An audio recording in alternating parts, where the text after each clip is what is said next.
Hard for us to genuinely be happy for someone when we feel like we deserve that thing too and we haven't received it yet. We already declared the we let the redeemed of the Lord tell the story. By His grace we are walking this morning. For thine is the kingdom and the glory, and we'll praise the Lord forever. Let the holy.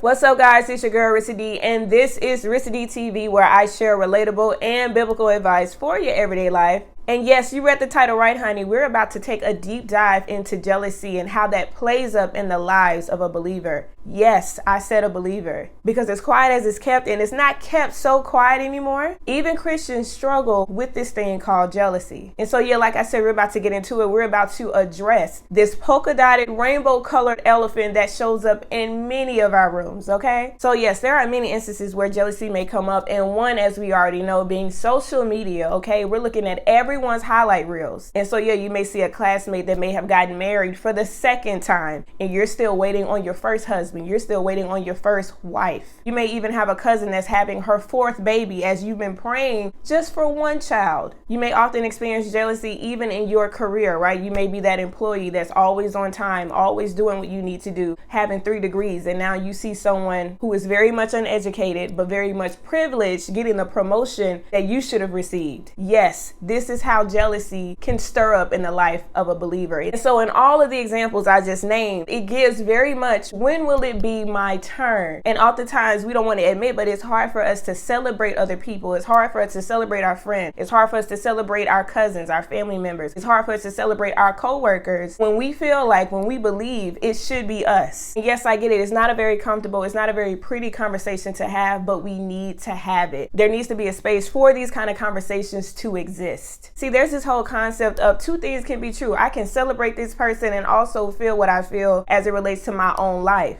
But I kind of want to go against the grain when it comes to that concept, especially since everyone's using this language now. And I'm not saying that the language is wrong, but what I am saying is we have to be honest about the humanity that we're feeling, because sometimes we can use that concept as a cover up, as a cop out, and not deal with what's happening on the inside, because we're so busy putting up a smile, putting up a front, so that people don't know what we're really feeling on the inside. And if we do happen to share it, we're not sharing it in its totality. We're being very cute with it. And guess what? We can't be cute with sin. We can't be cute with the enemy. We can't be cute with our flesh. You know, oftentimes we hear words like jealousy within the church, and we want to shy away from these type of conversations. The Bible teaches us that we are supposed to confess our faults one to another. We're not supposed to be this quiet church mouse that keeps our sins tucked away in the closets of our hearts. Absolutely not. We're supposed to be able to share this so that we can really get free, so that we can really be healed and or delivered and mature as brothers and sisters in the faith. And so, yeah, oftentimes we may feel jealousy, and it's hard for us to clap for people when we feel like we're going through the roughest season of our lives. It's hard for us to genuinely be happy for someone when we feel like we deserve that thing too and we haven't received it yet. Like, I really need you to understand that Heavenly Father has empathy and compassion over your situation. He has seen every tear that you have held back as you have given yet another celebratory hug, wondering in the back of your mind, when will it be my turn? When will my breakthrough come? He's seen every eye roll as you were on that phone, listening to your cousin tell you about yet another financial gain as you're looking at the past due bills pile up on your table. He sees it and he sees you. And no, I am not condoning being jealous. I'm not telling you to lean in that type of emotion.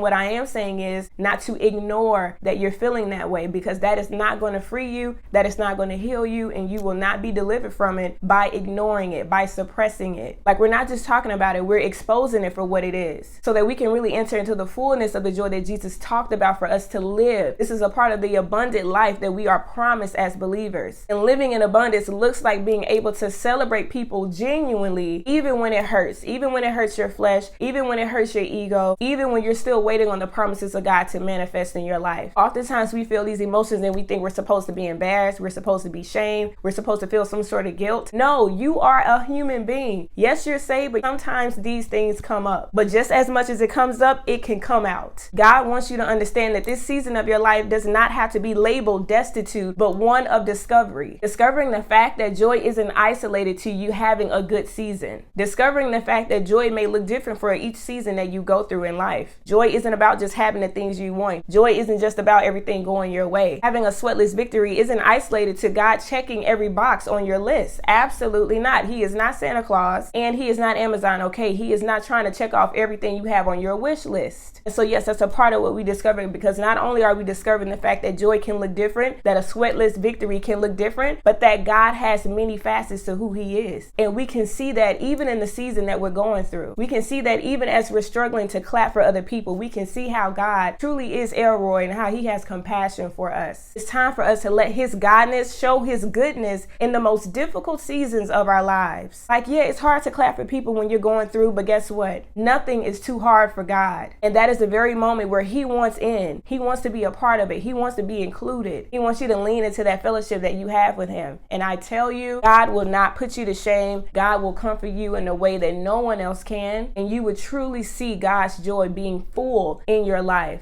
And not only full in your life, you will see fulfillment, even in the most difficult season that you're journeying through. I mean, we have to put away this notion that God is looking for this squeaky clean Christian that never messes up. He knew that we would be a mess, and yet he still died for us. Not only did he die for us while we were yet sinners, but even in our salvation, he knew how we would be, and he still said yes, and he is still saying yes. So even now, I pray that you have this space open for Heavenly Father to commune with you, and you're able to repent of how you may have been feeling towards people, how you have been forsaking the opportunity to be grateful for even where you are now. There are things that I'm sure God has blessed you with that you have looked over tremendously. And that's a part of what jealousy does, that makes you focus on the wrong things. And that's the whole ploy of the enemy, to make you focus on the wrong things, to keep you distracted. All while trying to stifle your movement, your mobility, and your witness as a believer in the kingdom of God. And so yes, this is just one step forward. My video is a very minute part of you growing into your relationship with Christ, okay? This is just one step in the right direction. I pray that you go beyond this video and really do the hard thing, really do the hard work, and see God's transformative power at work in your life. You already know what to do. If you like this video, go ahead and give this video a thumbs up and like the video. Also share it with someone that you believe will like the video as well. Also comment down below your thoughts. I would love to hear from you. And subscribe to the channel. You already know, if you're not a part of the family, go ahead and hit that subscribe button. And like always, I will see you in the next video. Peace!